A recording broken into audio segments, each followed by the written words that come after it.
Nós tem festival Canta Boboneiro, em verdade, dia 5 de agosto, que Dios que, dia 5 de agosto, na Corellium, caminha conosco, tem duas categorias, nós começamos com a categoria de mucha 4 para 6 horas, e N grande 8 horas da noite. Quanto participante lo vai ter? Nós tem 7 jovens e também 9 N grande.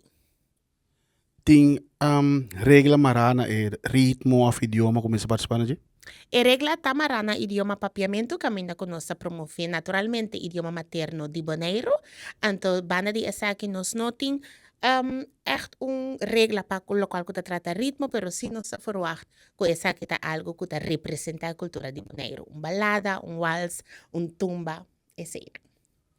Se não tem regla marana ritmo, se o que participar, por exemplo, merengue ou salsa, se também por? Essa que tá me por. E meta tapa e Canadá, su cantica, su composição, queda é som que tá ser tocado dia 6 de setembro, dia de Bonaire.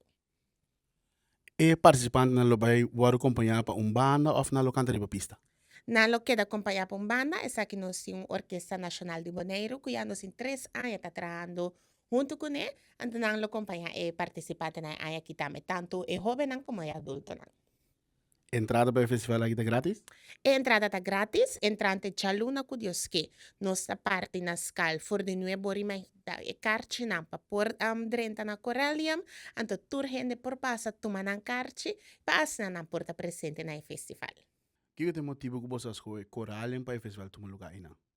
E aí aqui nos enfoque tapa assim nos por honra e escudo, honra e bandeira, anterior tiki tiki nos sabai riba e bate de bambi sin tiki mais casual pa assim nos por queda honra nos bandeira, honra dia de boneiro e masco claro e boneriano.